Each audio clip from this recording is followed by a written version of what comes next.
Un jour, on m'a raconté l'histoire d'un jeune homme qui avait invité un ami à assister à un concert avec lui.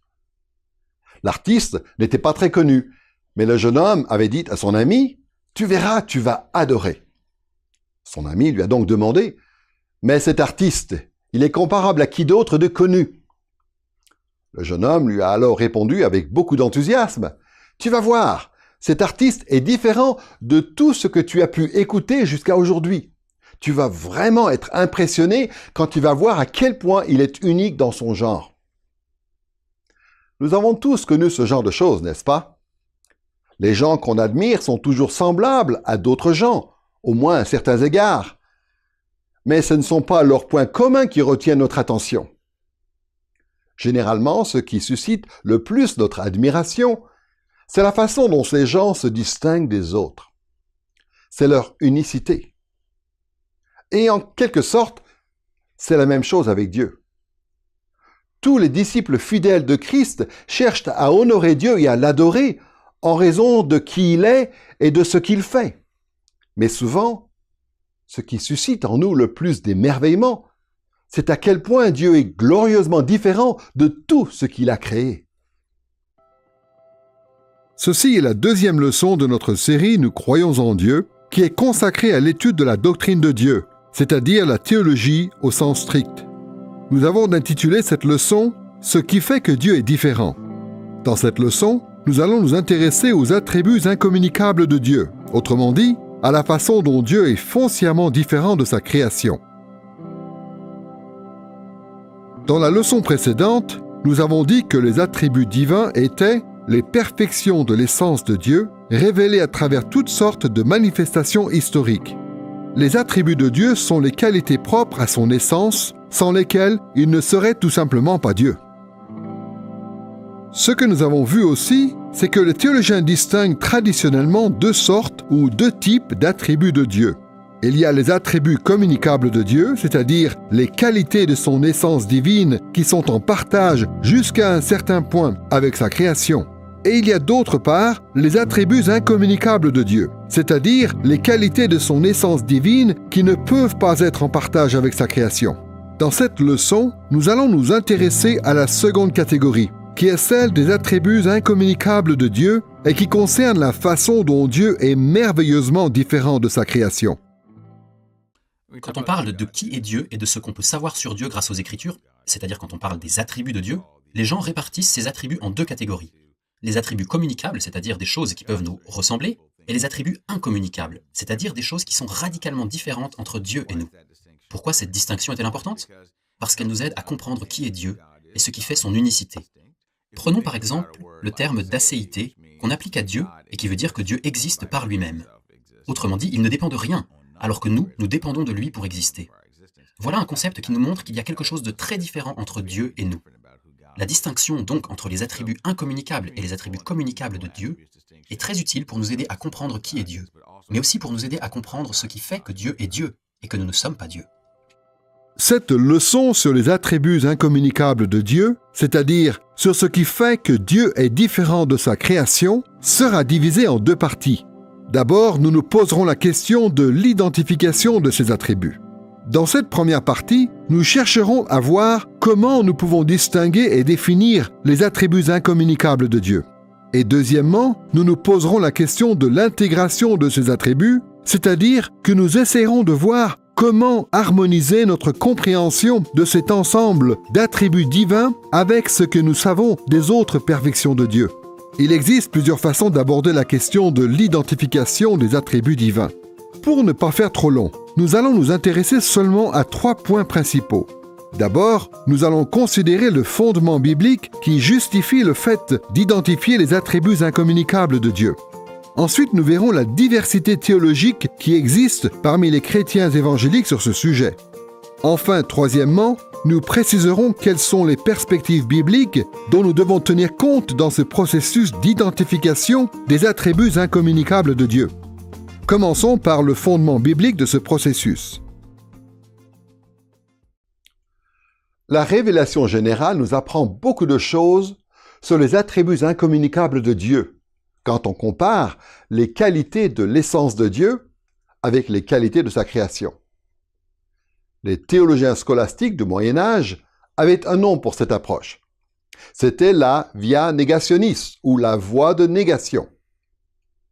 Mais, comme on l'a vu, Dieu a donné à son peuple, au fil de l'histoire, la révélation spéciale, pour nous guider dans notre étude de la révélation générale.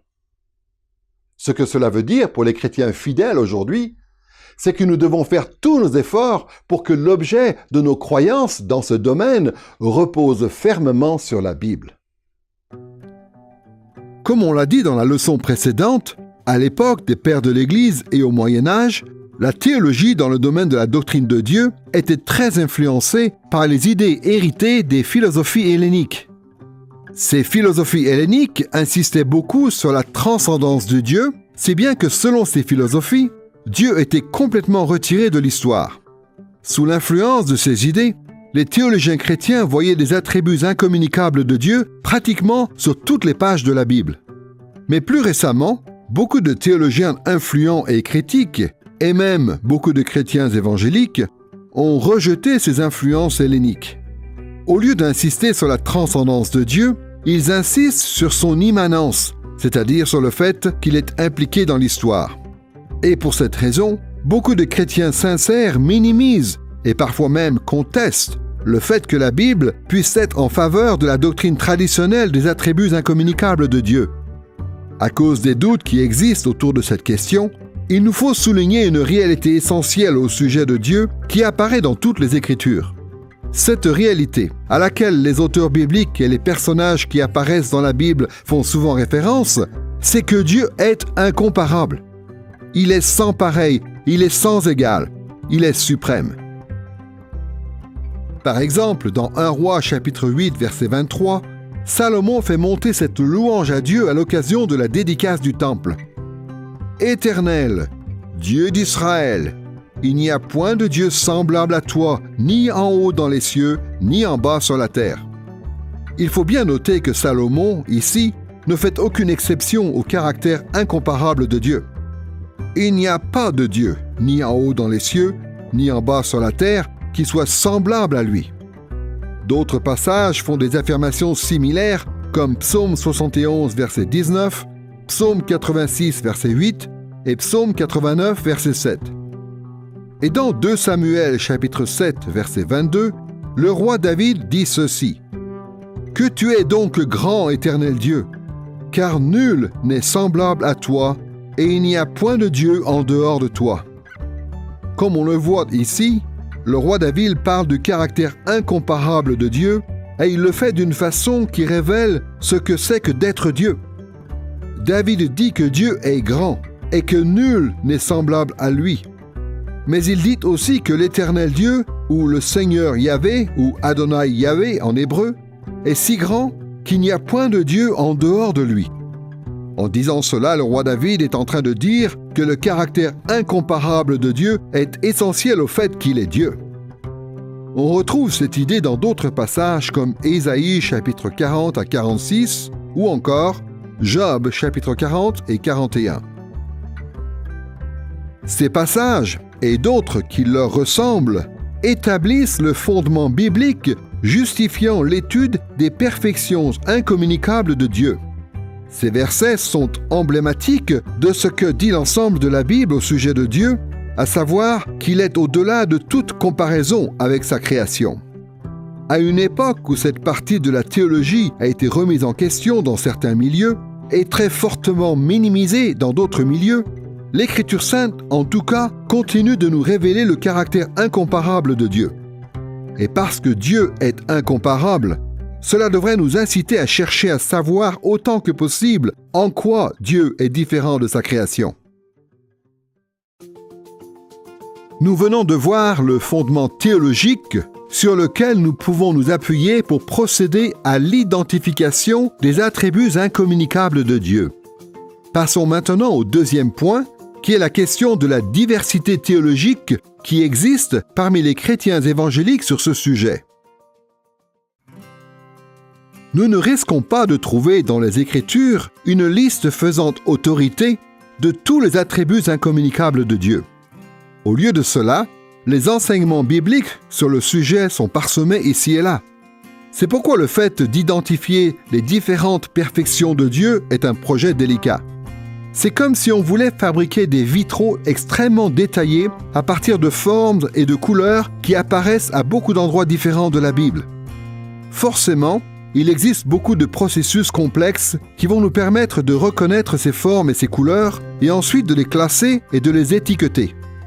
Ce n'est donc pas étonnant si les chrétiens évangéliques, même s'ils partagent évidemment certains points de vue essentiels, ont abouti à des listes différentes pour les attributs incommunicables de Dieu. Il y a plusieurs façons de constater la diversité théologique qui existe ainsi parmi les chrétiens évangéliques. Prenons, à titre d'exemple, 3 documents historiques provenant de 3 branches différentes de l'Église protestante. Nous prendrons en premier la Confession d'Augsbourg. Ensuite, nous prendrons la Confession de foi belge. Et enfin, troisièmement, nous prendrons le Petit catéchisme de Westminster. Commençons par la Confession d'Augsbourg qui a été rédigée en 1530. Dans la leçon précédente, nous avons cité l'article 1 de cette confession de foi luthérienne appelée Confession d'Augsbourg qui résume les attributs de Dieu de la manière suivante. Il y a un seul être divin qui est appelé et qui est réellement Dieu, éternel, incorporel, indivisible, infini, tout-puissant, infiniment sage et bon, créateur et conservateur de toutes choses visibles et invisibles. On peut voir que cet article mentionne 6 perfections divines. Même si c'est un peu simpliste, on assimile généralement les adjectifs puissant, sage et bon à des attributs communicables de Dieu. Ce sont des qualités que Dieu a en partage, bien sûr à une échelle différente avec sa création, et particulièrement avec les humains. Parallèlement, on assimile aussi, généralement, les adjectifs éternel, incorporel, indivisible, infini, à des attributs incommunicables de Dieu. Ces termes décrivent la façon dont Dieu est différent de sa création. Gardons à l'esprit la façon dont la Confession d'Augsbourg résume les attributs incommunicables de Dieu et voyons maintenant ce qu'en dit la Confession de foi belge écrite en 1561. Nous allons constater la diversité théologique qui existe déjà entre ces 2 documents. L'article 1 de la Confession de foi belge dit ceci. Il y a une seule et simple essence spirituelle, laquelle nous appelons Dieu éternel, incompréhensible, invisible, immuable, infini, tout-puissant, lequel est tout sage, juste et bon, et fontaine très abondante de tout bien. Ce qu'on voit ici, c'est qu'en plus d'affirmer que Dieu est une essence spirituelle, ce qui est basé sur les paroles de Jésus dans Jean chapitre 4 verset 24, la Confession de foi belge poursuit en appliquant 10 termes différents à Dieu. Encore une fois, c'est un peu simpliste. Mais généralement, les théologiens ont considéré que les qualificatifs puissant, sage, juste et bon étaient des attributs communicables, puisque nous-mêmes, nous pouvons aussi, à notre échelle, être puissants, sages, justes et bons. Tandis que les autres adjectifs, à savoir simple, ce qui veut dire que Dieu n'est pas constitué de différentes parties, éternel, incompréhensible, qui veut dire qu'on ne peut pas connaître Dieu de manière exhaustive, invisible, immuable et infini, font référence aux attributs incommunicables de Dieu. Nous sommes en train de constater la diversité théologique qui existe dans le domaine de l'identification des attributs de Dieu et qui apparaît déjà dans les différentes manières dont la Confession d'Augsbourg et la Confession de foi belge présentent les attributs incommunicables de Dieu. Prenons maintenant un 3e document important, un document puritain cette fois, le Petit catéchisme de Westminster, rédigé en 1647. Voici la question 4 du Petit catéchisme de Westminster. Qu'est-ce que Dieu? Et la réponse du catéchisme, Dieu est esprit, infini, éternel et immuable dans son être. Il est sagesse, puissance, sainteté, justice, bonté et vérité. Le petit catéchisme de Westminster commence par décrire Dieu comme étant esprit, puis il énumère 10 perfections divines différentes. Nous verrons un peu plus tard que la question de ces différents attributs est complexe. Mais pour l'instant, relevons simplement que les concepts d'être, de sagesse, de puissance, de sainteté, de bonté et de vérité sont généralement considérés comme des attributs communicables, tandis que les adjectifs infini, éternel et immuable se réfèrent habituellement à des attributs incommunicables. Quand on compare ces différentes listes d'attributs incommunicables de Dieu, on peut voir qu'elles ne sont pas identiques. Les documents que nous avons cités mentionnent tous les trois le fait que Dieu est éternel et infini. Mais il n'y a que la confession de foi belge et le petit catéchisme de Westminster qui disent que Dieu est une essence spirituelle ou qu'il est esprit et que Dieu est immuable. Seule la confession d'Augsbourg affirme que Dieu est incorporel et indivisible, et seule la confession de foi belge affirme qu'il est simple, incompréhensible et invisible. Manifestement, les chrétiens évangéliques ne s'y prennent pas tous de la même manière pour identifier les attributs incommunicables de Dieu. Mais cette diversité reflète-t-elle des différences théologiques substantielles? Souvent, quand on découvre que tous les théologiens évangéliques n'emploient pas les mêmes termes pour décrire les attributs incommunicables de Dieu, on se dit qu'ils doivent par conséquent avoir des opinions très différentes sur Dieu. Comme dans toutes les branches de la théologie systématique, il faut reconnaître que la diversité terminologique reflète souvent, il est vrai, des différences de sensibilité. Mais le plus souvent, lorsqu'il y a des différences entre nos descriptions des attributs incommunicables de Dieu, tout ce que cela veut dire, c'est que nous employons des mots différents et rien de plus. Nous évoquons plus en détail cette question des termes techniques de la théologie dans une autre série de leçons consacrées spécifiquement à la théologie systématique. Pour ce qui nous concerne ici, il suffit de rappeler ce point. C'est que même si les chrétiens fidèles emploient des termes techniques différents pour identifier les attributs incommunicables de Dieu, cela ne veut pas dire qu'il y a des différences substantielles en ce qui concerne leur compréhension de la doctrine de Dieu. Comme on vient de le voir, la confession d'Augsbourg affirme que Dieu est incorporel. La confession de foi belge et le petit catéchisme de Westminster n'emploient pas cette expression, pourtant ces deux autres documents affirment la même idée. La confession de foi belge fait allusion à cet attribut lorsqu'elle dit que Dieu est une essence spirituelle et qu'il est invisible. De même, Westminster dit que Dieu est esprit, ce qui veut dire qu'il n'a pas de corps. La confession d'Augsbourg affirme aussi que Dieu est indivisible. La confession de foi belge s'accorde avec cela en disant que Dieu est simple. Comme on l'a vu, ce qualificatif de simple signifie que Dieu n'est pas constitué de différentes parties, autrement dit, qu'il est indivisible. Westminster aussi fait référence à cet attribut de Dieu en disant que Dieu est infini. Autrement dit, Dieu est indivisible car ses perfections sont sans limite. De façon similaire, seule la confession de foi belge dit que Dieu est incompréhensible. Mais la confession d'Augsbourg et le petit catéchisme de Westminster sous-entendent cette idée en employant le terme infini. Dieu étant infini, il nous est impossible de le saisir ou de le comprendre. Il est évident que les théologiens s'y prennent de différentes manières pour classer les attributs incommunicables de Dieu. Mais comme on peut le voir aussi, leur compréhension de ces attributs est essentiellement la même. Il est donc important de voir au-delà des termes techniques particuliers et de fixer notre attention sur les concepts ou les idées que ces termes cherchent à décrire.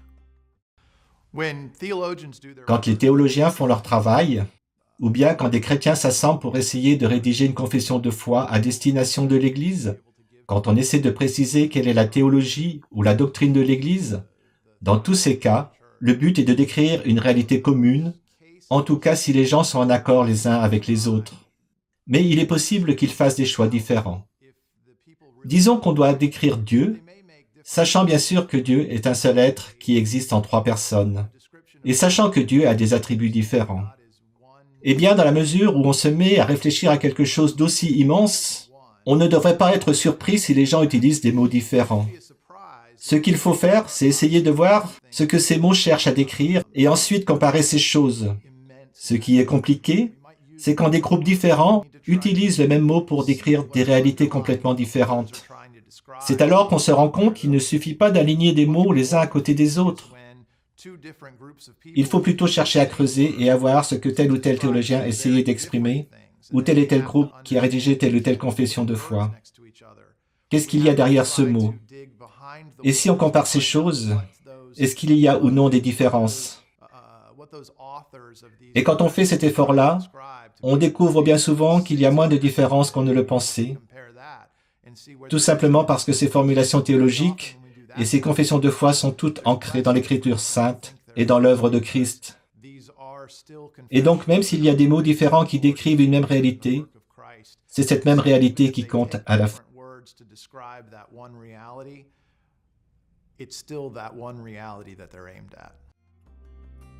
Il est important de tenir compte de cette diversité terminologique, surtout qu'il existe encore d'autres termes qui sont couramment utilisés pour décrire les attributs incommunicables de Dieu.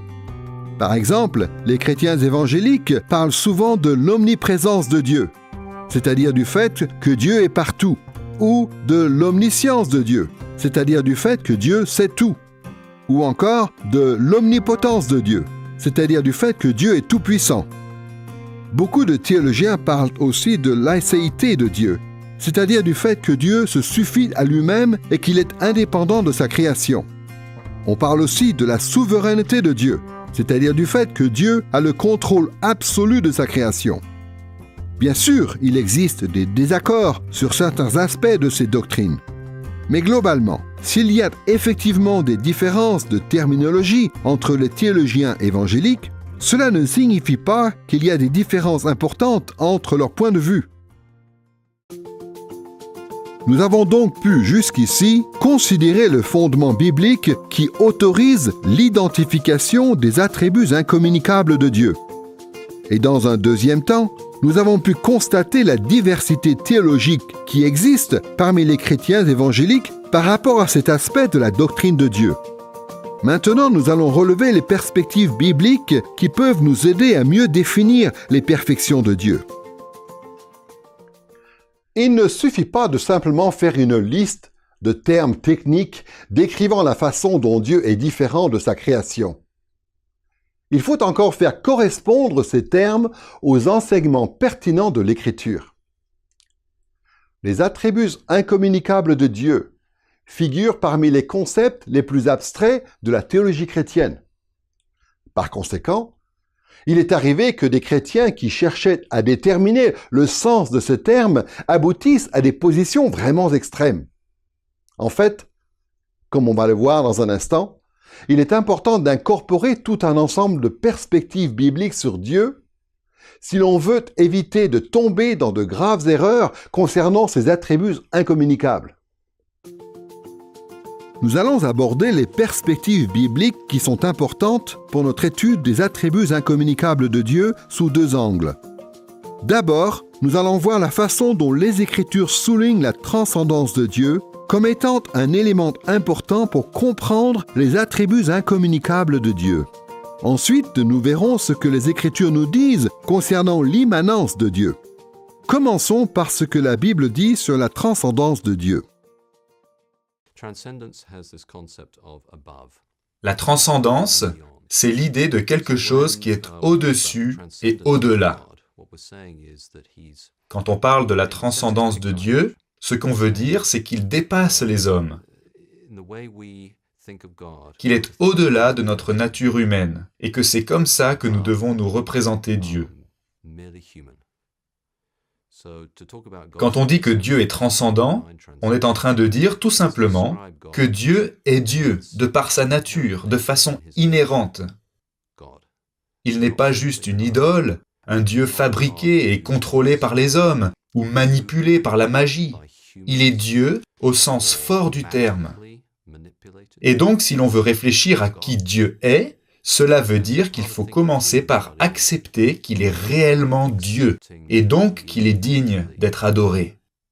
Le prophète Ésaïe dit « Saint, Saint » est ce Dieu immense, majestueux, le Créateur, le Maître du temps et de l'espace, qui dépasse infiniment sa création et qui échappe au contrôle des humains. Bref, Dieu qui est transcendant, Dieu qui est, par nature, Dieu. Tout simplement, quand on parle de la transcendance de Dieu, ce qu'on veut dire, c'est que Dieu n'est pas soumis aux limites qu'il a établies pour sa création. Il dépasse sa création. Toutes les listes habituelles que l'on trouve des attributs incommunicables de Dieu reposent sur la doctrine biblique de la transcendance de Dieu. En guise d'illustration, et pour ne pas faire trop long, regardons ce que cela veut dire par rapport à la question 4 du Petit Catéchisme de Westminster. Le Petit Catéchisme de Westminster parle de la transcendance de Dieu en mentionnant 3 perfections incommunicables de Dieu. Le texte dit que Dieu est infini, éternel et immuable. Voyons pour commencer ce que les Écritures disent sur le fait que Dieu est infini. Beaucoup de chrétiens sont étonnés d'apprendre que le mot « infini » ne se trouve pas dans la Bible. En réalité, c'est un terme technique, issu de la philosophie, utilisé pour désigner un concept qui apparaît de diverses manières tout au long des Écritures. En français, le mot « infini » est souvent utilisé pour traduire 2 termes théologiques en latin. D'une part, il y a le mot « immensus » qui veut dire « immense » ou « incalculable ». D'autre part, il y a le mot « infinitus » qui veut dire « sans fin » ou « illimité ». Donc, en disant que Dieu est infini, ce qu'on veut dire, c'est que Dieu est l'inverse de sa création limitée. Il est immense, incalculable, sans fin et illimité. Pour le dire simplement, les perfections de Dieu n'ont pas de limite. Un certain nombre de passages bibliques mentionnent de manière assez explicite différentes façons dont Dieu est infini. Par exemple, dans 1 Roi chapitre 8 verset 27, le roi Salomon affirme que Dieu n'est pas limité par l'espace. Il dit « Voici que les cieux et les cieux des cieux ne peuvent te contenir ». De même, dans Romains chapitre 11 verset 33, l'apôtre Paul affirme qu'il est impossible de mesurer la connaissance et la sagesse de Dieu. Il dit que ses jugements sont insondables et ses voies incompréhensibles. Et comme le dit le psalmiste dans le psaume 139, verset 6, « La connaissance de Dieu est trop merveilleuse pour moi, trop élevée pour que je puisse la saisir. » Ce genre de passage nous montre qu'il est juste de parler de Dieu comme étant infini dans ses perfections.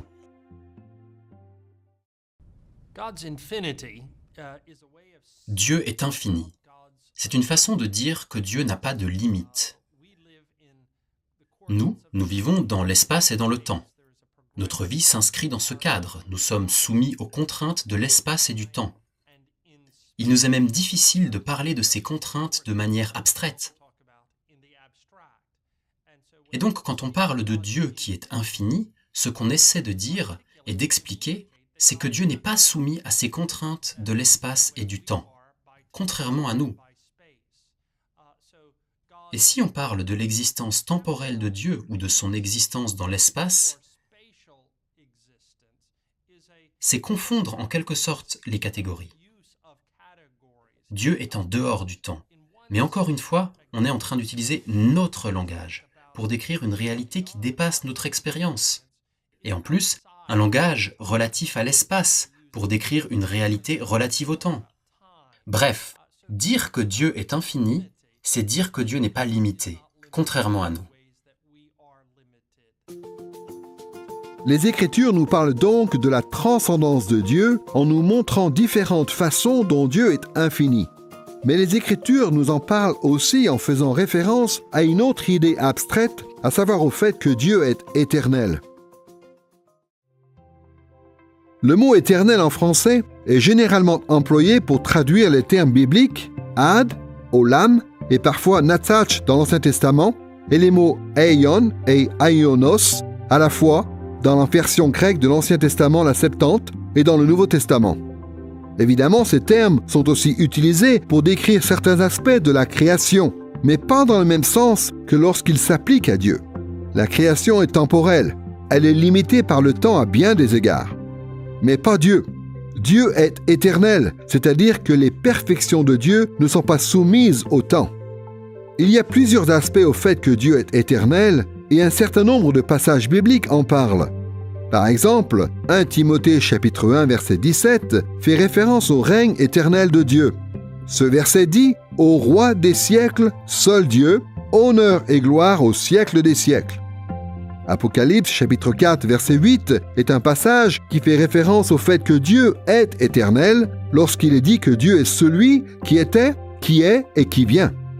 Et de même, dans 2 Pierre chapitre 3 verset 8, l'apôtre Pierre sous-entend que Dieu transcende toute l'histoire lorsqu'il dit que devant le Seigneur, un jour est comme 1000 ans et 1000 ans sont comme un jour.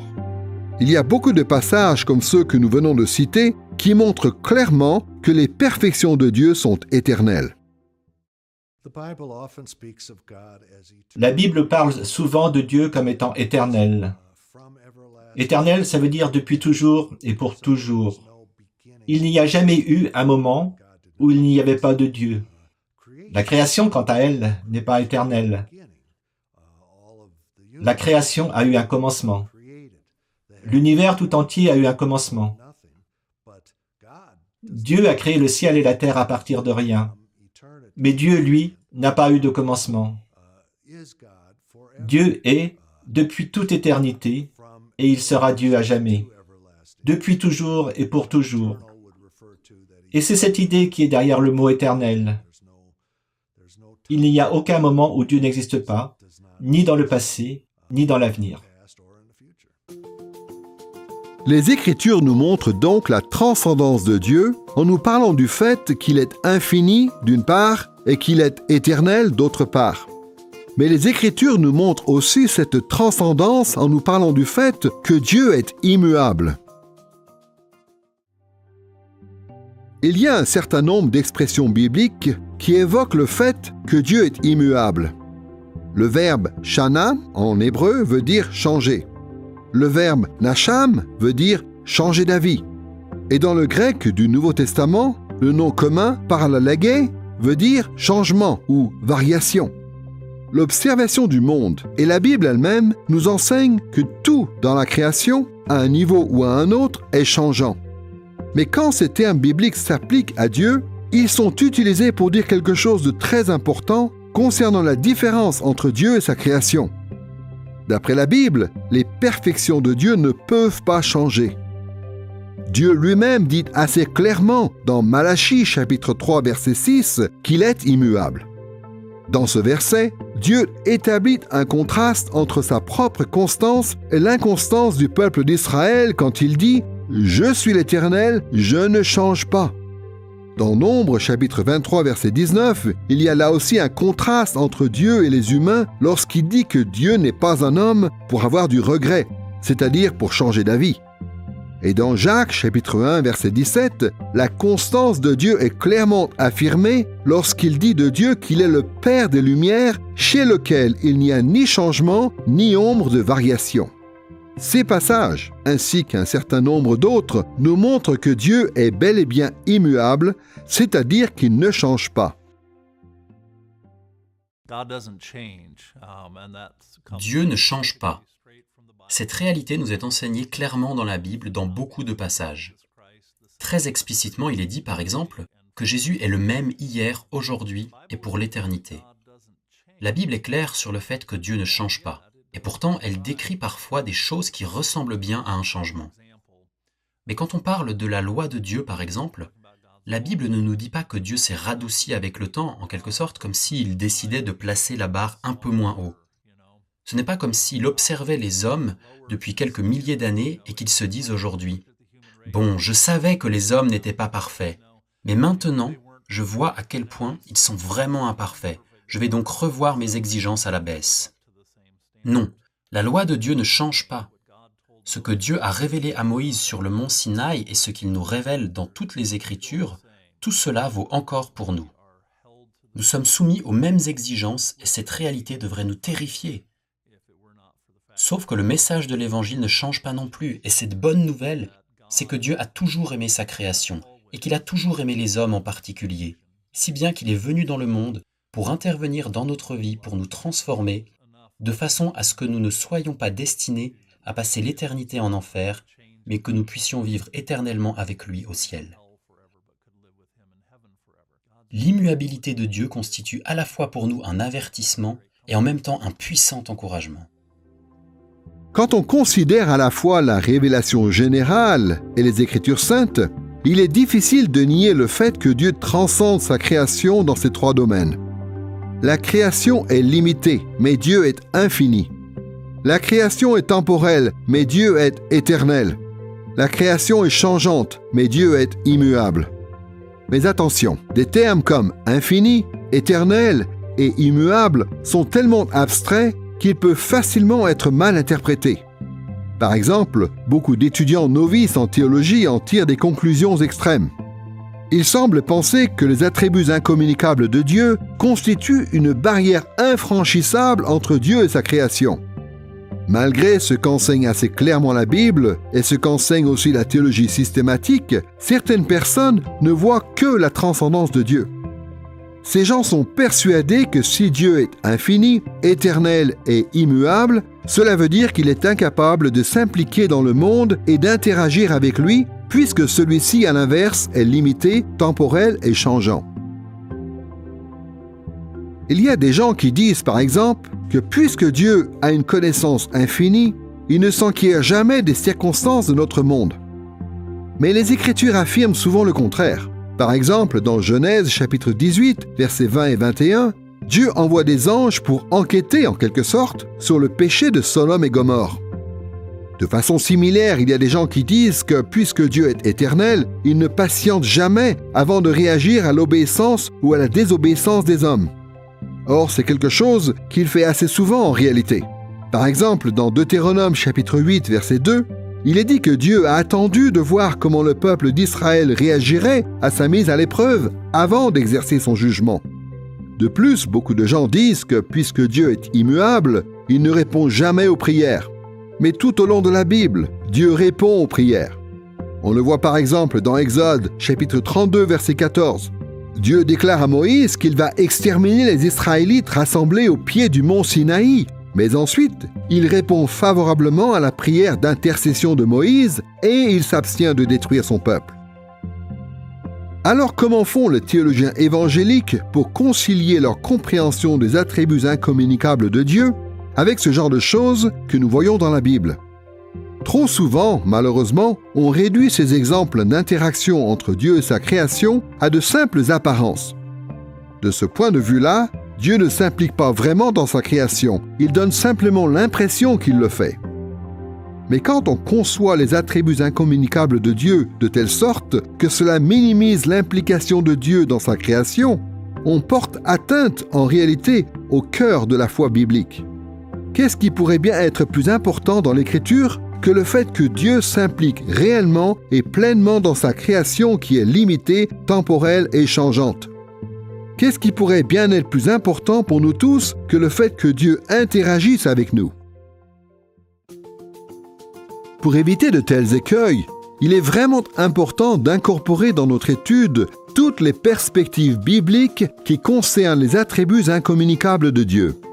Nous venons de voir, en l'occurrence, l'importance de la transcendance de Dieu dans ce domaine.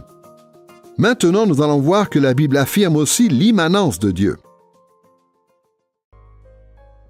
Globalement, l'immanence de Dieu désigne le fait que Dieu est impliqué dans sa création.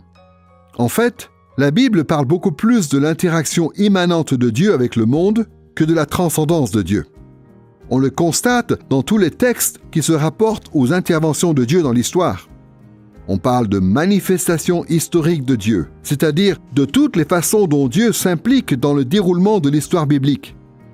Les Écritures nous parlent de Dieu à travers des descriptions. Elles désignent Dieu par des noms et des titres, elles le décrivent par des métaphores et des comparaisons, et elles nous racontent des actes de Dieu. Dans certains cas, les Écritures attirent notre attention sur des manifestations historiques de Dieu à court terme, c'est-à-dire sur de courtes périodes de l'histoire, et à d'autres moments, les Écritures nous racontent ce que Dieu fait dans l'histoire à long terme, c'est-à-dire sur de longues périodes.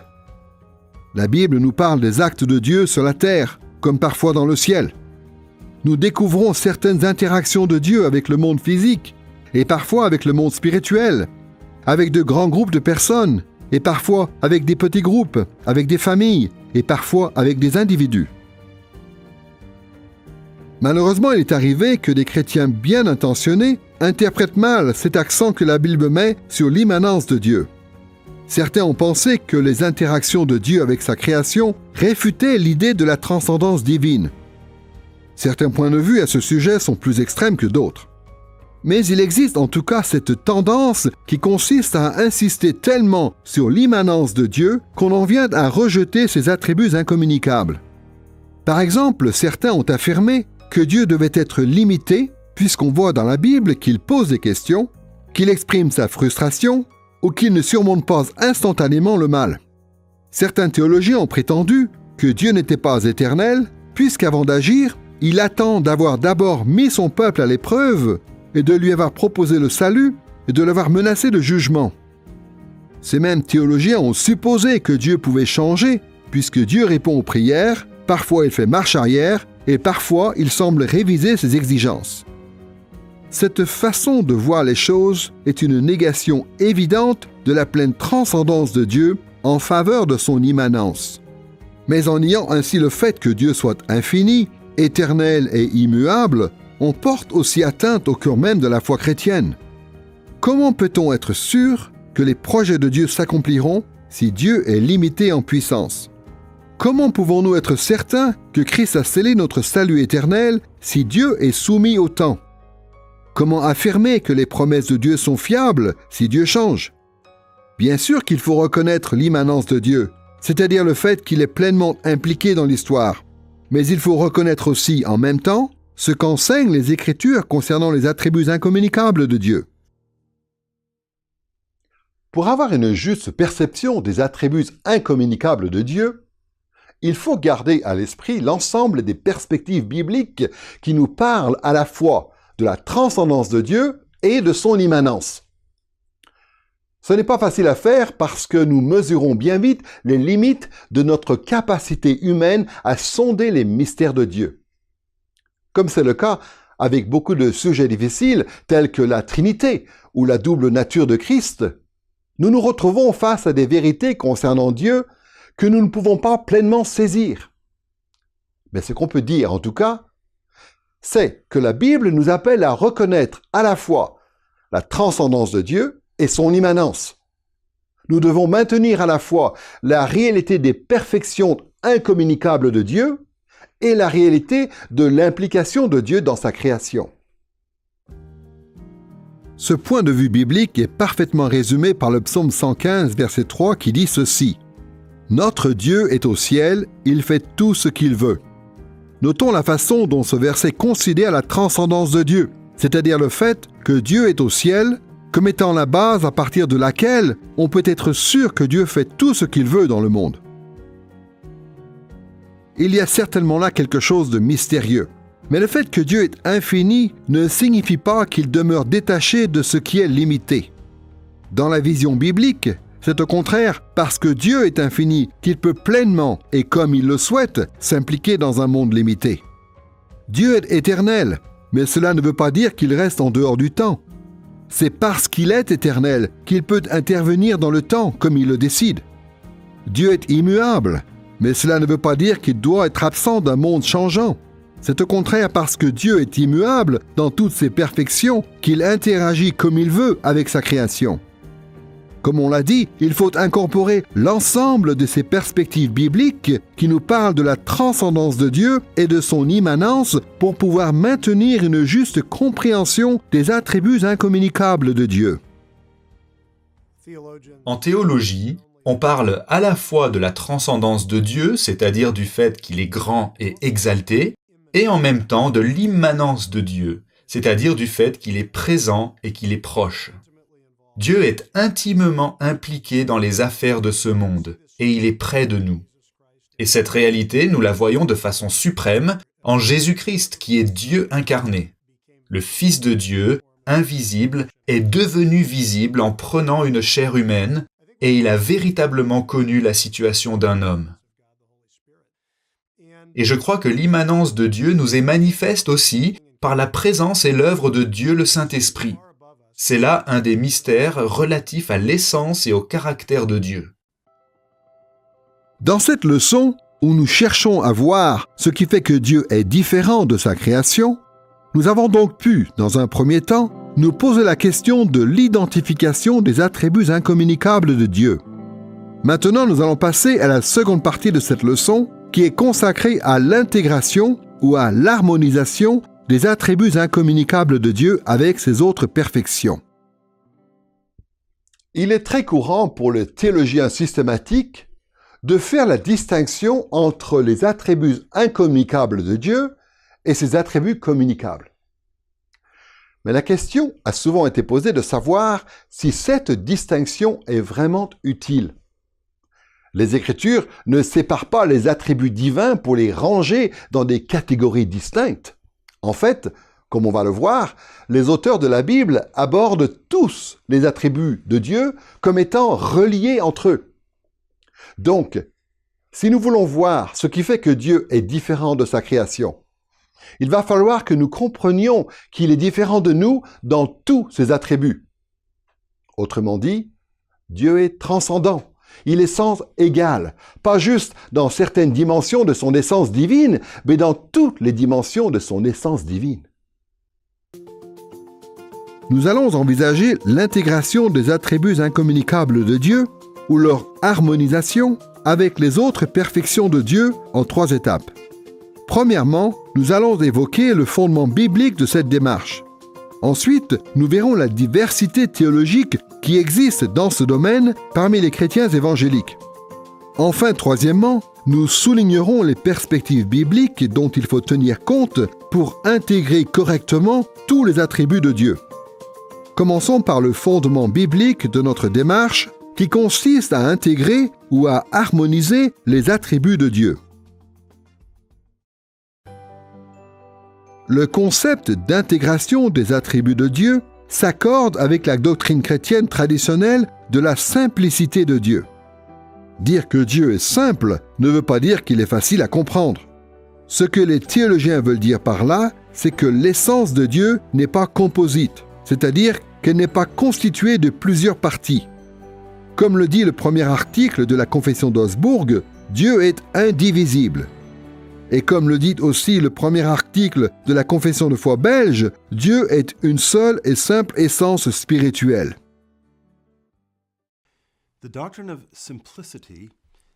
La doctrine de la simplicité de Dieu a fait l'objet d'un débat au fil des siècles.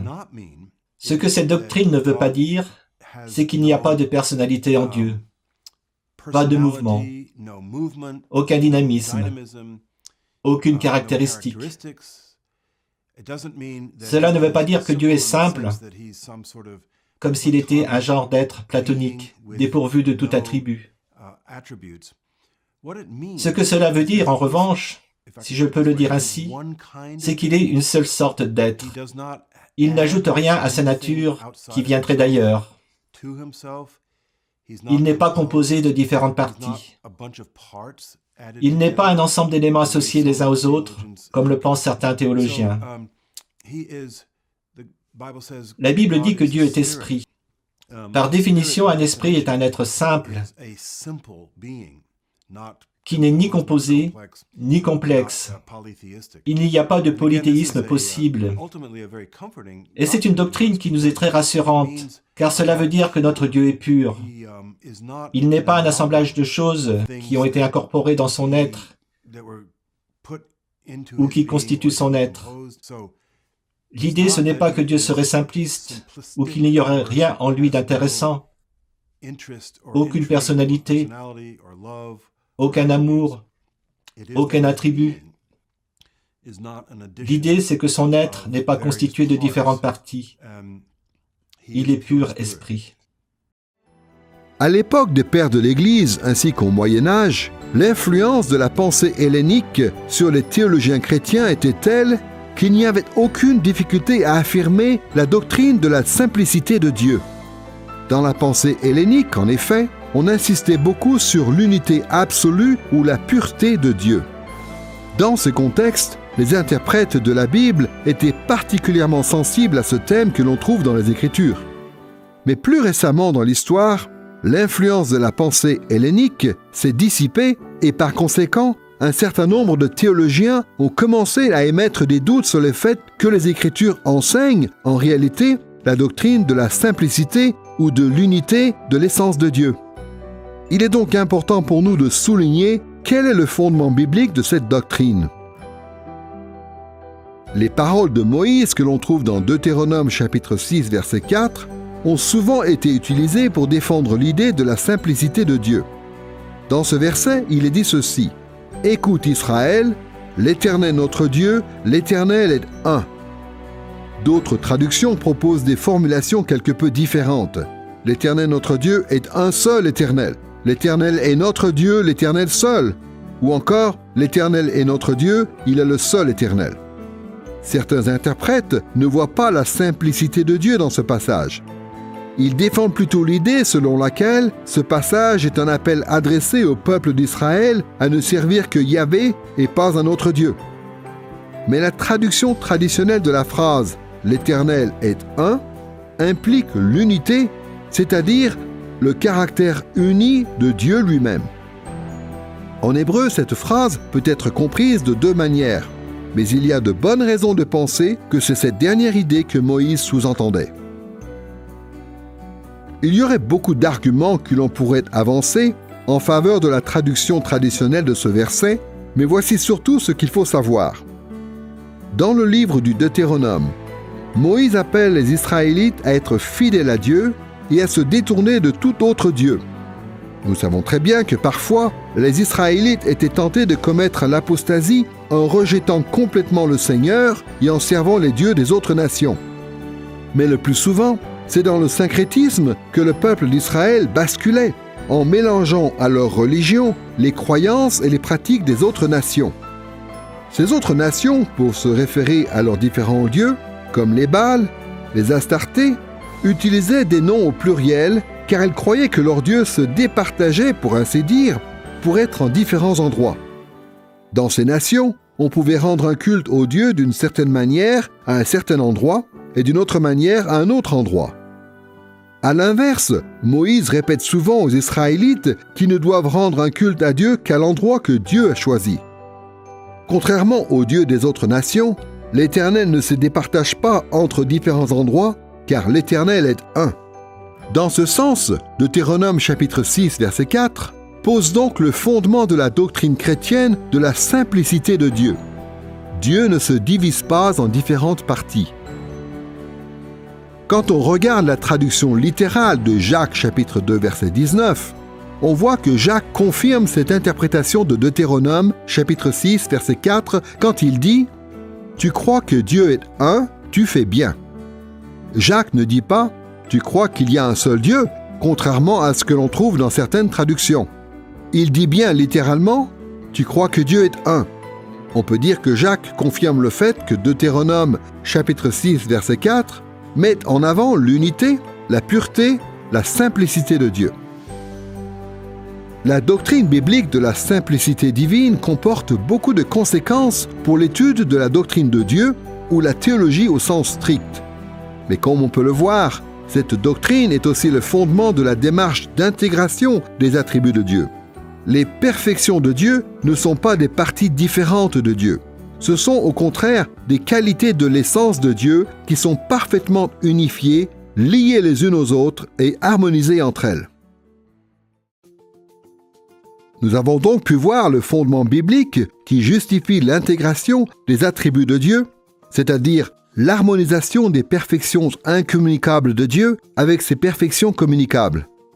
Passons maintenant au deuxième point, celui de la diversité théologique qui existe entre les chrétiens évangéliques par rapport à cette démarche.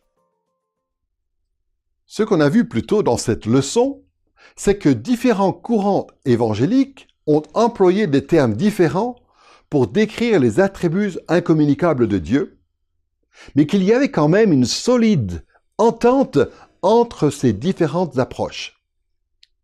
Et à bien des égards, on peut dire la même chose concernant l'harmonisation des attributs incommunicables de Dieu avec ses attributs communicables.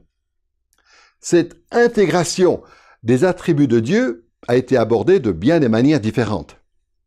Mais d'une façon ou d'une autre, les chrétiens évangéliques ont dans l'ensemble toujours affirmé l'importance de cette démarche. En vue d'examiner la diversité théologique qui existe à ce sujet parmi les chrétiens évangéliques, nous allons reprendre les 3 documents que nous avons déjà cités. D'abord, nous allons regarder la confession d'Augsbourg, puis nous prendrons la confession de foi belge, et enfin, nous nous tournerons vers le petit catéchisme de Westminster. Commençons par la confession d'Augsbourg.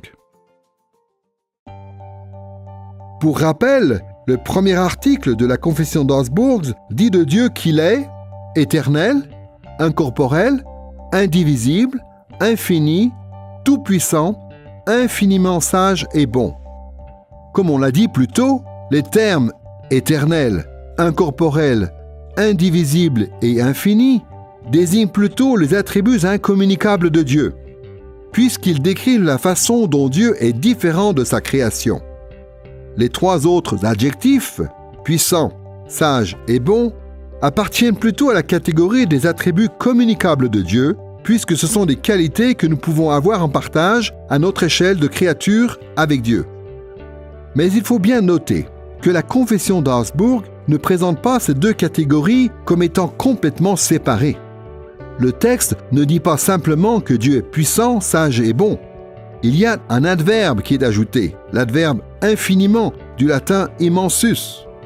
Dans le texte original, en latin, la façon dont la phrase est formulée indique que Dieu est infiniment puissant, infiniment sage et infiniment bon. En fait, la confession d'Augsbourg envisage le fait que Dieu est puissant, sage et bon à travers le filtre, en quelque sorte, de son immensité ou de son infinité. Le caractère infini de Dieu éclaire et qualifie sa puissance, sa sagesse et sa bonté. En disant les choses de cette manière, la confession d'Augsbourg reconnaît que le caractère infini de Dieu, en tant qu'attribut incommunicable, est pleinement intégré avec ses attributs communicables. On peut observer la diversité théologique qui existe entre différentes façons d'aborder les attributs de Dieu en comparant ce qu'on vient de voir dans la confession d'Augsbourg avec le premier article de la confession de foi belge. La confession de foi belge dit que Dieu est éternel, incompréhensible, invisible, immuable, infini, tout-puissant, lequel est tout sage, juste et bon. On l'a déjà dit, les termes éternel, incompréhensible, invisible, immuable et infini désignent normalement des attributs incommunicables de Dieu, tandis que les 4 autres adjectifs appartiennent plutôt à la catégorie des attributs communicables de Dieu. Mais ces 4 autres termes, puissant, sage, juste et bon, n'apparaissent pas tout seuls. L'adverbe « tout » est ajouté pour qualifier ces adjectifs. Tout, ici, veut dire complètement ou parfaitement. Le sens est donc que Dieu est parfaitement puissant et parfaitement sage. Et par implication, tout s'applique aussi aux 2 derniers adjectifs en sorte que Dieu est aussi parfaitement juste et parfaitement bon. À l'image de ce que fait la confession d'Augsbourg, la confession de foi belge aussi considère le fait que Dieu est puissant, sage, juste et bon à travers le filtre, en quelque sorte, ou à la lumière de son caractère infini. Bien que la confession de foi belge n'emploie pas exactement les mêmes mots ou les mêmes catégories que la confession d'Augsbourg, on peut voir la similitude entre les 2. Gardons à l'esprit la diversité théologique que nous venons d'observer dans la confession d'Augsbourg et dans la confession de foi belge, et prenons maintenant le petit catéchisme de Westminster, qui cherche encore plus explicitement à intégrer les attributs de Dieu les uns avec les autres. Pour rappel, la réponse à la question 4 du petit catéchisme de Westminster commence par cette affirmation « Dieu est esprit ». Ensuite, le catéchisme mentionne 3 attributs incommunicables de Dieu en tant qu'esprit, infini, éternel et immuable. Mais au lieu de s'arrêter là, et de donner l'impression que ces perfections incommunicables de Dieu sont indépendantes des autres, le catéchisme poursuit en expliquant que ces qualités s'appliquent à Dieu. Dans son être, il est sagesse, puissance, sainteté, justice, bonté et vérité. La façon dont la phrase est formulée en anglais est plus explicite et nous fait comprendre que Dieu est infini, éternel et immuable dans son être, en sagesse, en puissance, en sainteté, en justice, en bonté et en vérité. La façon dont le petit catéchisme de Westminster s'y prend pour intégrer les différents attributs de Dieu présente beaucoup d'avantages. Pour commencer, le catéchisme mentionne 3 grandes catégories qui résument les attributs incommunicables de Dieu. Qu'est-ce qui fait que Dieu est différent de sa création? Il est infini, éternel et immuable. Ensuite, le catéchisme nous explique en quoi Dieu est infini, éternel et immuable en considérant ses attributs communicables à la lumière de ses perfections incommunicables. Ainsi, Dieu est infini dans son être, en sagesse et en puissance, en sainteté, en justice, en bonté et en vérité. Dieu est éternel dans son être, en sagesse, en puissance, en sainteté, en justice, en bonté et en vérité. Dieu est immuable dans son être, en sagesse, en puissance, en sainteté, en justice, en bonté et en vérité. Le petit catéchisme de Westminster, en fait, nous propose une approche systématique qui permet d'intégrer les attributs incommunicables de Dieu avec ses attributs communicables. Nous avons donc pu nous intéresser à la question de l'intégration des attributs incommunicables de Dieu avec ses autres attributs en considérant d'abord le fondement biblique de cette démarche, puis la diversité théologique qui existe parmi les chrétiens évangéliques dans ce domaine. Maintenant, nous allons étudier les perspectives bibliques différentes dont il faut tenir compte pour bien comprendre ce point. Tout ce qu'on a vu jusqu'ici dans cette leçon est censé nous aider à répondre à la question « Qu'est-ce qui fait que Dieu est différent de sa création ?» Et comme on l'a dit, Dieu est différent de sa création dans toutes ses perfections. Les Écritures pointent vers cette réalité de tant de manières différentes que l'on ne pourra examiner que quelques-unes de ces perspectives bibliques. Mais l'idée principale est la suivante.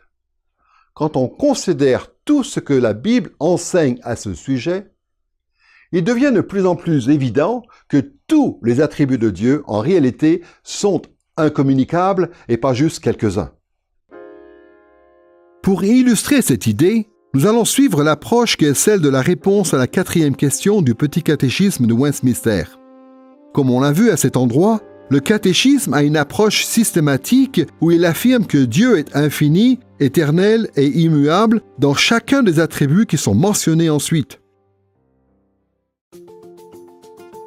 Les perspectives bibliques concernant l'intégration ou l'harmonisation des attributs de Dieu sont riches et nous allons essayer de les voir en considérant les 7 attributs communicables qui sont mentionnés dans le petit catéchisme de Westminster, en commençant par le premier, à savoir l'être ou l'existence de Dieu.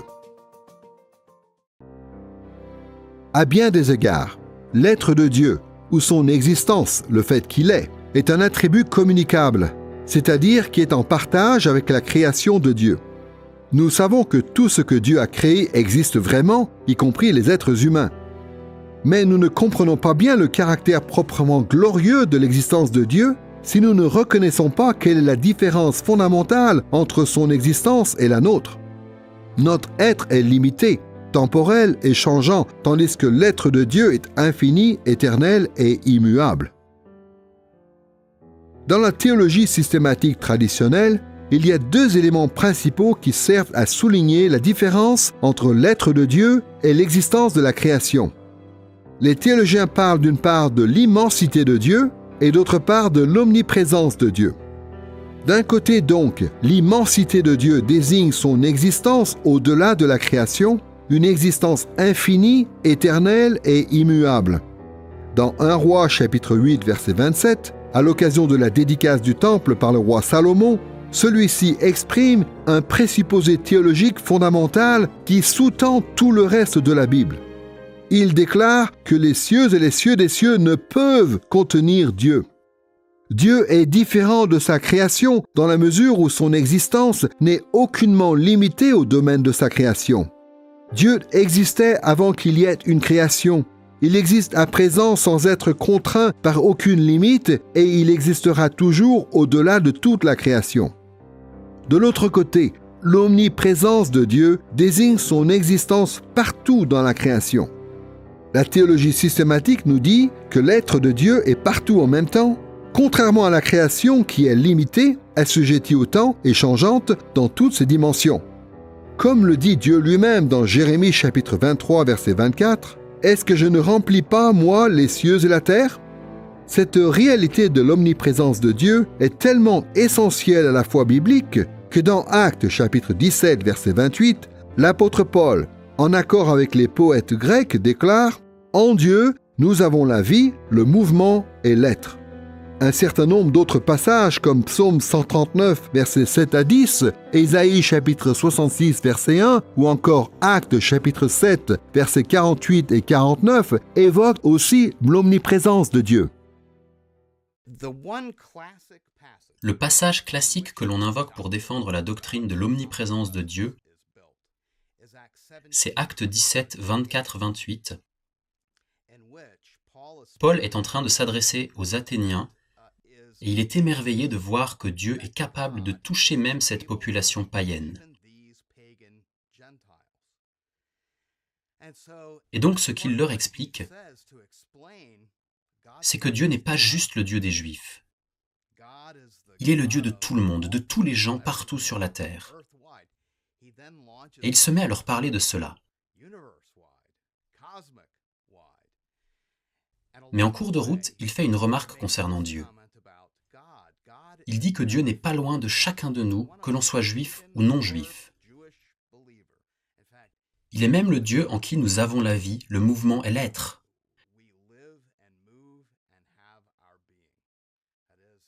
C'est-à-dire que Dieu est vraiment partout. Un autre passage qu'on peut associer à Actes 17, 24-28, c'est Jérémie 23, 23-24.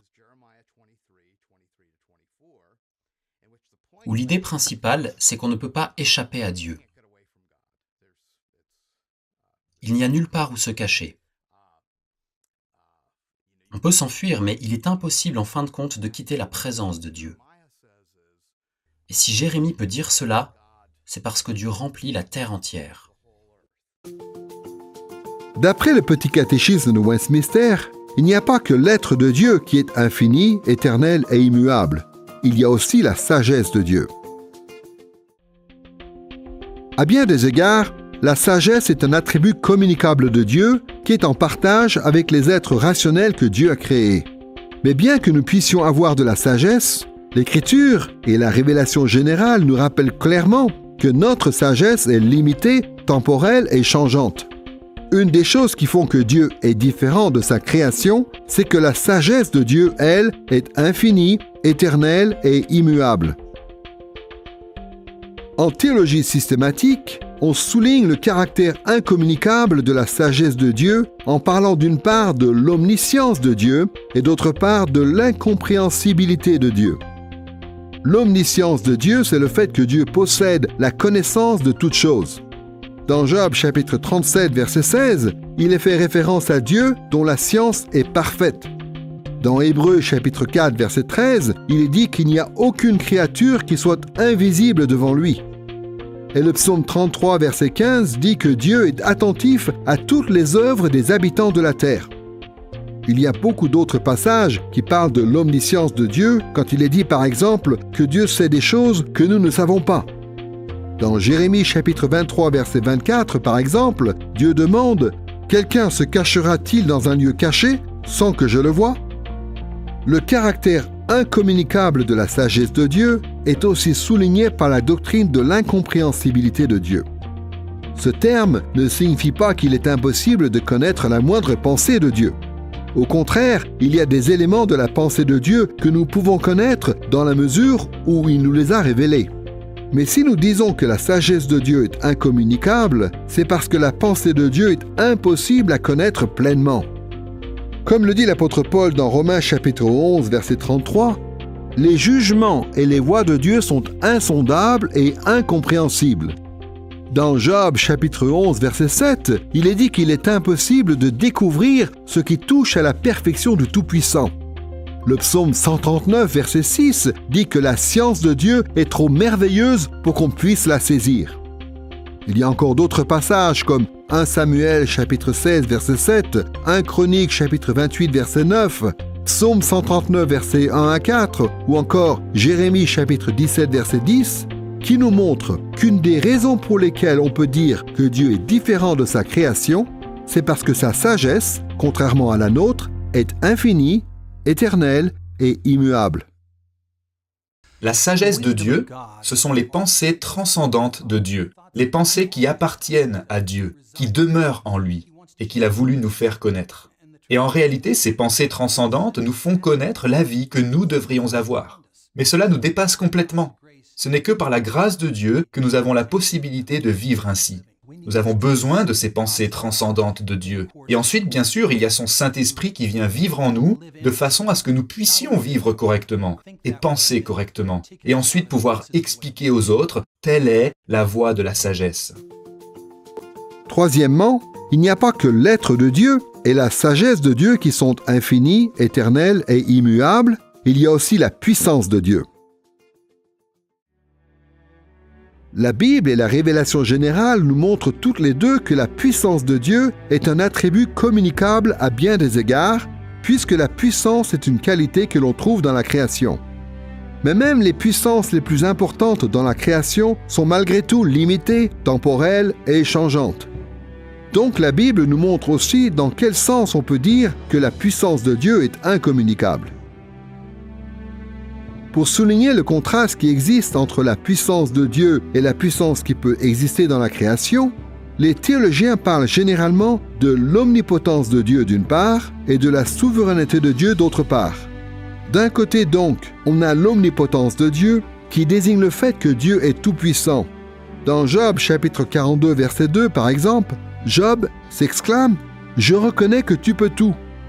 Le psaume 115 verset 3 dit que Dieu fait tout ce qu'il veut. Dans Jérémie chapitre 32 verset 17, le prophète loue Dieu en ces termes « Rien n'est trop difficile pour toi ».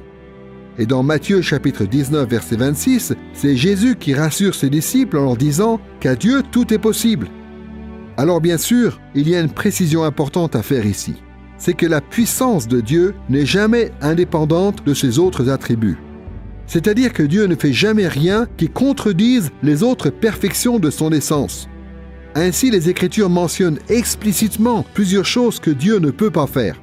Il nous a dit par exemple que Dieu ne peut pas mentir, ni pécher, ni changer, ni se renier lui-même, dans des passages comme Nombre, chapitre 23, verset 19, 1 Samuel, chapitre 15, verset 29, 2 Timothée, chapitre 2, verset 13, Hébreux, chapitre 6, verset 18, et Jacques, chapitre 1, verset 13 et 17. Donc, tout en gardant cette précision à l'esprit, nous pouvons être certains que Dieu est omnipotent, c'est-à-dire que la puissance de Dieu est infinie, éternelle et immuable. Les passages de la Bible qui semblent dire qu'il y a des choses que Dieu ne peut pas faire ne concernent pas, en réalité, l'omnipotence de Dieu. Naturellement, Dieu ne peut faire que ce qui est conforme à sa nature. Ce serait une profonde contradiction avec sa nature si Dieu mentait, par exemple. Donc, dans un sens, il y a bien des choses que Dieu ne peut pas faire, mais c'est selon sa nature. De l'autre côté, la théologie systématique fait aussi référence à la puissance de Dieu, qui est infinie, éternelle et immuable, sous l'expression « la souveraineté de Dieu ». La souveraineté de Dieu, c'est son contrôle absolu de la création. Il faut reconnaître que les différentes branches de l'Église n'ont pas toutes le même point de vue sur la façon dont Dieu exerce précisément sa souveraineté sur la création. Nous reviendrons sur ce point dans une prochaine leçon. Pour l'heure, il suffit de noter ce qu'enseignent les Écritures, à savoir que Dieu a, de manière infinie, éternelle et immuable, la puissance de contrôler tout ce qui existe. Comme le déclare le roi Josaphat, dans 2 Chroniques chapitre 20 verset 6, « N'est-ce pas toi qui détiens la force et la puissance, toi à qui personne ne peut résister ?» Ou encore comme le dit Job dans Job chapitre 42 verset 2, « Rien ne peut s'opposer à tes projets. » Dans Daniel chapitre 4 verset 32, même le roi Nebuchadnezzar reconnaît que Dieu agit comme il lui plaît avec l'armée des cieux et avec les habitants de la terre. Dans Éphésiens chapitre 1 verset 11, la souveraineté de Dieu est telle qu'il opère tout selon la décision de sa volonté. Et dans Romains chapitre 8 verset 28, l'apôtre Paul nous rappelle la souveraineté de Dieu même dans les moments d'épreuve, car dit-il, toutes choses coopèrent au bien de ceux qui aiment Dieu. Il y a encore bien d'autres passages dans la Bible qui nous montrent clairement que la souveraineté de Dieu est infinie, éternelle et immuable. Après avoir mentionné l'être de Dieu, la sagesse de Dieu et la puissance de Dieu, le petit catéchisme de Westminster affirme aussi que la sainteté de Dieu est infinie, éternelle et immuable. À bien des égards, la sainteté est un attribut communicable de Dieu, puisque la sainteté est en partage avec certains aspects de la création. Les Écritures affirment fréquemment que certains lieux, certains objets, certains esprits ou certains individus sont saints. Les termes bibliques que nous traduisons par saint, sacré ou sanctifié sont généralement les adjectifs kadosh en hébreu ou hagios en grec, qui signifient simplement séparé ou mis à part. Mais que ce soit dans la révélation générale ou dans les Écritures, nous voyons bien que la sainteté des créatures est limitée, temporelle et changeante, tandis que la sainteté de Dieu est infinie, éternelle et immuable. En théologie systématique, on souligne souvent le caractère incommunicable de la sainteté de Dieu en pointant la sainteté morale de Dieu d'une part, et d'autre part, ce que l'on pourrait appeler la sainteté ontologique de Dieu. D'un côté donc, la sainteté morale de Dieu désigne le fait que Dieu est à part de tout mal. Comme le dit le psaume 92, verset 16, « Il n'y a pas d'injustice en lui ».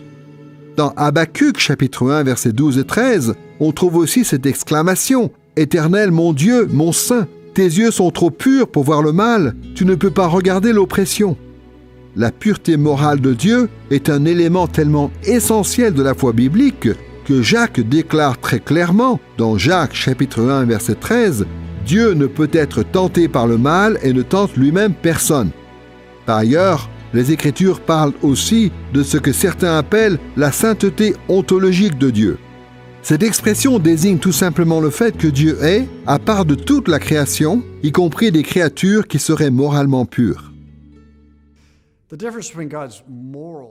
La différence entre la sainteté morale de Dieu et la sainteté ontologique de Dieu, que certains appellent sa sainteté majestueuse, ou relative à sa majesté, remonte au sens originel du mot « saint ». Et à la base, ce mot veut dire « mis à part ». Et Dieu est mis à part, en quelque sorte, de deux manières. D'abord, Dieu est à part des pécheurs. Dieu est pur, il ne pêche jamais, il est parfaitement juste, et donc dans ce sens, il est à part des pécheurs. Il est moralement parfait, pur, il est saint. Mais Dieu est aussi saint dans un autre sens, c'est-à-dire qu'il est plus grand que nous, il est différent de nous, il est d'une nature différente, il est ontologiquement différent. Il est un être supérieur et dans ce sens, il est saint. Ses voies et ses pensées nous dépassent complètement. Dieu est saint donc, c'est-à-dire qu'il est à part, en vertu de son être et en vertu de son caractère parfaitement juste. Cette sainteté ontologique et majestueuse de Dieu apparaît de manière très frappante dans Ésaïe chapitre 6 verset 3 où il est dit que les séraphins s'exclament « Saint, Saint, Saint est l'Éternel des armées ». Dans ce passage, on voit que les séraphins, qui sont eux-mêmes des créatures moralement pures et qui servent Dieu auprès de son trône, reconnaissent que Dieu est 3 fois saint, c'est-à-dire suprême en sainteté et qui doit être adoré en tant que tel. On trouve des expressions similaires relatives à la sainteté ontologique de Dieu dans d'autres passages comme Exode chapitre 15 verset 11, 1 Samuel chapitre 2 verset 2, Ésaïe chapitre 57 verset 15 ou encore Osée chapitre 11 verset 9. Non seulement l'être de Dieu, la sagesse de Dieu, la puissance de Dieu, et la sainteté de Dieu sont infinies, éternelles et immuables, et donc à ce titre incommunicables, mais la justice de Dieu l'est aussi. On peut voir dans la Bible et dans la révélation générale que la justice, à bien des égards, est un attribut communicable puisqu'il est possible pour des créatures morales, comme les hommes en particulier, d'être justes et droites. Les termes qui expriment la notion de justice de Dieu viennent généralement de la famille du mot « sadik » en hébreu et de la famille du mot « dikaiosune » en grec. Ces mots sont normalement traduits en français par « justice » ou « équité ». Mais tandis que la justice des hommes est limitée, temporelle et changeante, celle de Dieu est infinie, éternelle et immuable. Le plus souvent, l'attribut de la justice de Dieu est associé dans l'Écriture au jugement de Dieu depuis son tribunal céleste. 1 Pierre chapitre 1 verset 17 nous dit par exemple que nous avons un Père qui, sans considération de personne, juge chacun selon ses œuvres. Romains chapitre 2 versets 5 et 6 dit que selon son juste jugement, Dieu rendra à chacun selon ses œuvres. Et puisque les jugements de Dieu sont toujours justes, l'apôtre Paul demande dans Romains chapitre 9 verset 14 « Y a-t-il en Dieu de l'injustice ?» Et sa réponse ne se fait pas attendre. Certes non. Dans Deutéronome chapitre 32 verset 4, c'est Moïse qui déclare que toutes ses voies sont équitables. C'est lui qui est juste et droit. Ce n'est donc pas du tout étonnant si Jésus, dans Jean chapitre 17 verset 25, s'adresse à son Père céleste en l'appelant « Père juste ».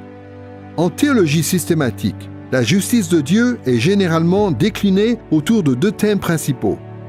D'une part, les récompenses de Dieu, qui sont toujours justes, et d'autre part, les châtiments de Dieu, qui sont toujours justes. D'un côté, il est dans la nature de Dieu d'accorder des récompenses justes comme salaire de la justice.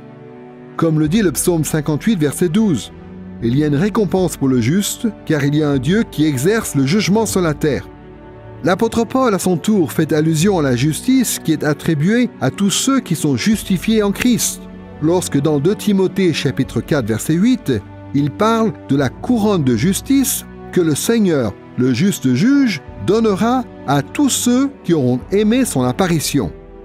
Parfois, on a l'impression que la justice n'est pas récompensée.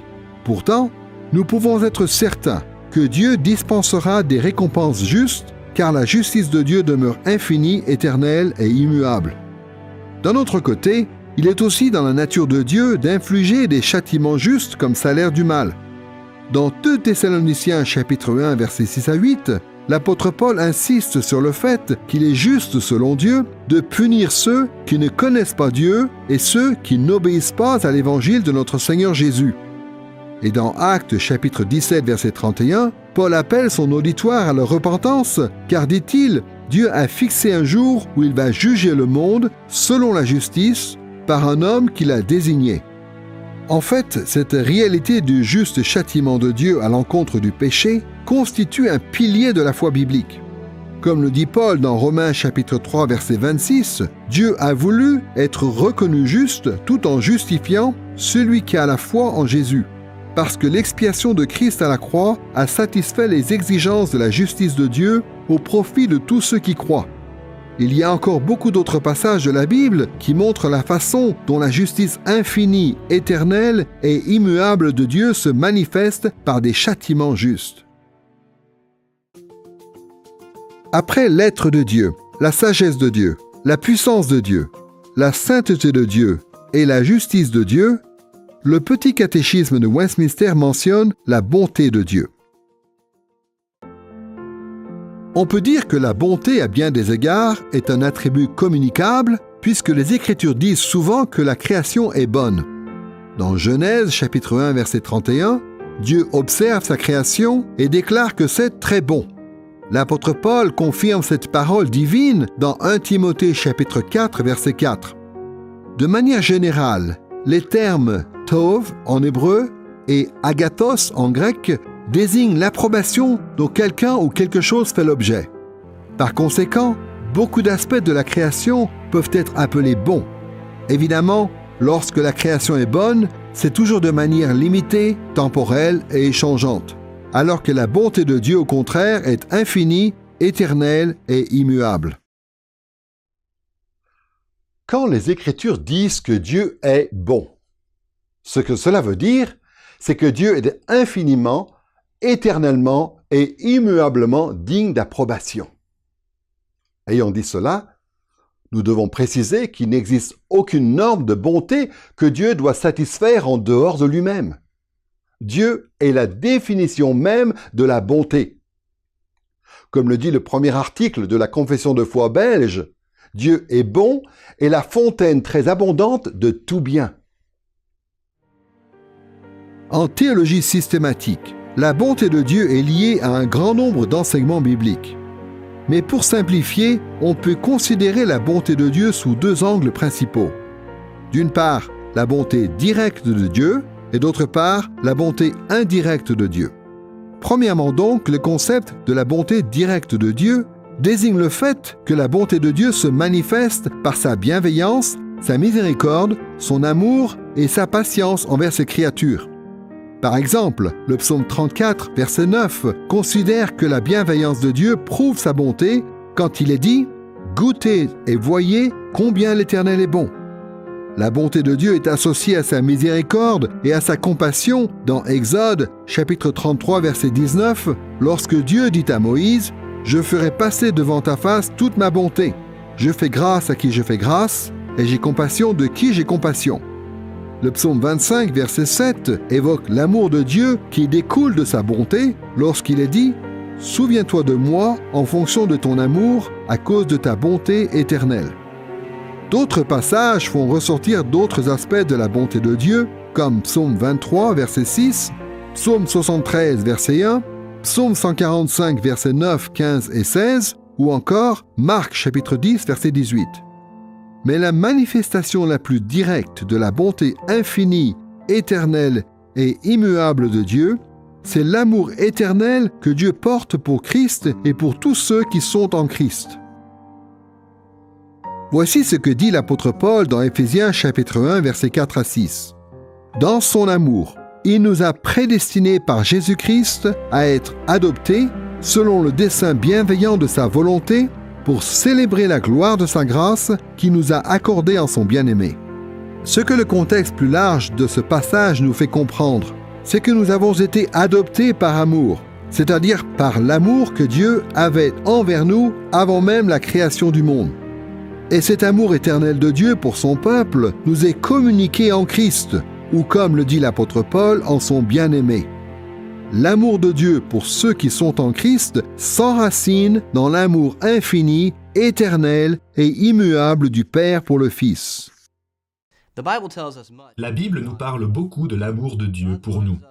Il y a beaucoup d'aspects différents à cet amour de Dieu pour nous, et il nous manifeste cet amour de beaucoup de façons différentes. Mais la Bible nous fait clairement comprendre que la façon dont Dieu prouve suprêmement et définitivement son amour pour nous, c'est en nous envoyant son Fils unique. Dans Jean 3,16, il est dit que Dieu a tant aimé le monde qu'il a donné son Fils unique. La démonstration suprême de l'amour de Dieu, c'est le don de son Fils au monde, dans le but de sauver le monde. Mais plus précisément encore, l'amour de Dieu se manifeste dans ce que Dieu a donné à son Fils d'accomplir pour nous. Il est venu pour s'offrir en sacrifice pour nos péchés. En fait, ce n'est pas nous qui avons aimé Dieu, mais c'est Dieu qui nous a aimés et qui a envoyé son Fils comme expiation pour nos péchés. Il y a là quelque chose qui doit vraiment nous encourager. En fait, c'est l'apôtre Paul qui reprend cette idée dans Romains 8 et qui nous livre cet encouragement. Dieu qui n'a pas épargné son propre Fils, mais qui l'a livré pour nous tous, comment ne nous donnera-t-il pas aussi tout avec lui par grâce?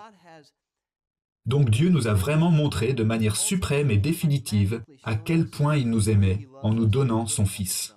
Nous pouvons donc lui faire pleinement confiance et être certains qu'il nous aime. D'un autre côté, l'Écriture nous montre aussi la bonté infinie, éternelle et immuable de Dieu en nous parlant de la bonté indirecte de Dieu. De quoi s'agit-il? Il s'agit de l'assurance que Dieu va réaliser le bien en dépit des difficultés et des épreuves qui affectent temporairement sa création. Une des objections les plus importantes à l'idée que Dieu puisse être bon, c'est la présence du mal dans la création de Dieu. Mais ce que les auteurs de la Bible nous disent, c'est que même s'il y a le mal dans le monde, il en résultera du bien, et cela en raison du caractère infini, éternel et immuable de la bonté de Dieu lui-même. Par exemple, il est dit dans Jacques chapitre 1 verset 17 que les épreuves que nous traversons sont pour notre bien, car tout don excellent et tout cadeau parfait viennent d'en haut du Père des Lumières. Et comme le rappelle aussi l'apôtre Paul dans Romains chapitre 8 verset 28, nous savons du reste que toutes choses coopèrent au bien de ceux qui aiment Dieu. Nous avons pu examiner les perspectives bibliques portant sur l'être, la sagesse, la puissance, la sainteté, la justice et la bonté de Dieu. Nous en venons maintenant à la vérité de Dieu, qui est le dernier attribut communicable de la liste que nous avons vue dans le petit catéchisme de Westminster. La Bible et la révélation générale nous montrent clairement que la vérité, à bien des égards, est bel et bien un attribut communicable. Il est tout à fait possible pour les créatures de Dieu, qui sont des êtres rationnels et moraux, d'être sincères, honnêtes, fiables et fidèles. Le concept de la vérité de Dieu provient de la famille de mots associés au verbe « aman » en hébreu, que l'on traduit souvent par « être certain »,« être confirmé » ou « être vrai », et du terme bien connu « chesed » en hébreu également, que l'on traduit souvent par « fidélité » ou « bienveillance ». En grec, le concept de la vérité de Dieu est associé aux termes « aletheia » et « pistis ». Ces mots dans la Bible signifient vérité, véracité, fiabilité et fidélité. Ce sont des qualités qui peuvent caractériser les créatures de Dieu, mais seulement de manière limitée, temporelle et changeante, alors que la vérité de Dieu est infinie, éternelle et immuable. L'apôtre Paul fait référence au caractère suprême et incomparable de la vérité de Dieu quand il dit dans Romains chapitre 3 verset 4 que Dieu soit reconnu pour vrai et tout homme pour menteur.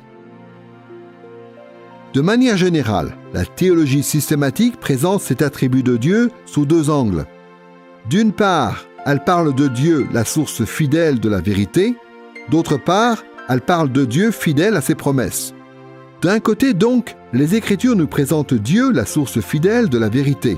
Dans le psaume 119, verset 43, le psalmiste considère la parole de Dieu comme étant la parole de la vérité. Dans le même psaume, au verset 142, il affirme sans détour « Ta loi est la vérité ». Le psaume 25, verset 5, est une prière adressée à Dieu où le psalmiste lui demande « Fais-moi cheminer dans ta vérité et instruis-moi ». Dans Jean chapitre 8, verset 32, Jésus explique à ses disciples qu'ils doivent s'attacher à son enseignement. Ainsi leur dit-il « Vous connaîtrez la vérité et la vérité vous rendra libre ». Dans Jean chapitre 16, verset 13, Christ promet à ses apôtres que l'Esprit de vérité vous conduira dans toute la vérité. Et dans Jean chapitre 17, verset 17, Jésus prie le Père en disant « Sanctifie-les par la vérité, ta parole est la vérité ». À travers tous ces exemples, on voit que lorsque Dieu fait connaître la vérité, cette vérité est parfaitement fiable car Dieu est fidèle et vrai de par sa nature. D'un autre côté, les Écritures nous présentent Dieu fidèle à ses promesses, infiniment, éternellement et immuablement fidèle à ses promesses. On peut compter sur le fait que Dieu va accomplir toutes ses promesses. Mais attention, il faut préciser que parfois dans les Écritures, ce qui peut sembler être une promesse est en réalité une offre de Dieu ou une menace avec des conditions implicites. Si ces conditions implicites ne sont pas remplies, alors l'offre ou la menace ne se concrétise pas. Mais comme le dit l'apôtre Paul très clairement dans Tite, chapitre 1, verset 2, Dieu ne ment pas. Si Dieu fait une promesse, il la tiendra. Beaucoup de passages pointent vers le fait que Dieu tient fidèlement toutes ses promesses, comme par exemple Nombre chapitre 23, verset 19, Psaume 33, verset 4, ou encore Hébreux chapitre 6, verset 18. Ainsi, dans l'Apocalypse chapitre 3, verset 14, le Christ exalté est appelé le témoin fidèle et véritable, l'auteur de la création de Dieu. Il y aurait énormément de choses à dire sur cet aspect de la doctrine de Dieu, et nous n'avons pu en voir que quelques-uns. Mais en tout cas, le petit catéchisme de Westminster nous a donné un aperçu de toutes les perspectives bibliques dont il faut tenir compte dans notre étude des perfections incommunicables de Dieu. Comme on a pu le voir, les Écritures ne nous disent pas que Dieu est infini, éternel et immuable seulement dans certains de ses attributs, mais bien dans tous ses attributs. Chaque aspect de son essence est incomparable, et dans ce sens, tous les attributs de Dieu sont des attributs incommunicables. Dans cette leçon, nous nous sommes posé la question de savoir ce qui fait que Dieu est différent de sa création, et nous avons abordé cette question en 2 étapes. D'abord, nous avons passé du temps sur l'identification des différents attributs incommunicables de Dieu.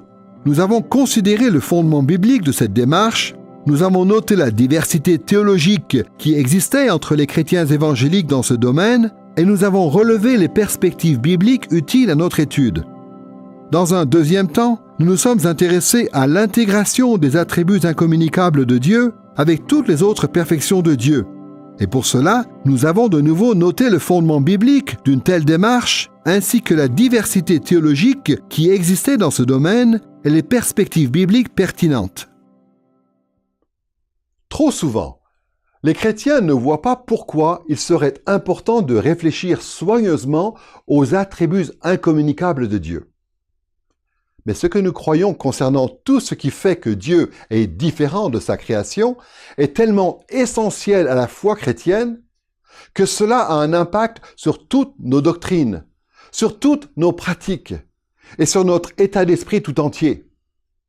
Il y a beaucoup de doctrines chrétiennes importantes qui reposent sur une juste compréhension des perfections incommunicables de Dieu. La façon dont nous vivons au quotidien est aussi conditionnée par sa vérité. Et tout notre état d'esprit, notre humilité, notre confiance, notre joie et notre culte, tout cela est profondément influencé par ce que nous croyons dans ce domaine de la théologie qui est la doctrine de Dieu. Comprendre ce qu'enseignent les Écritures sur les attributs incommunicables de Dieu est très important pour que nous puissions servir Dieu fidèlement en Christ.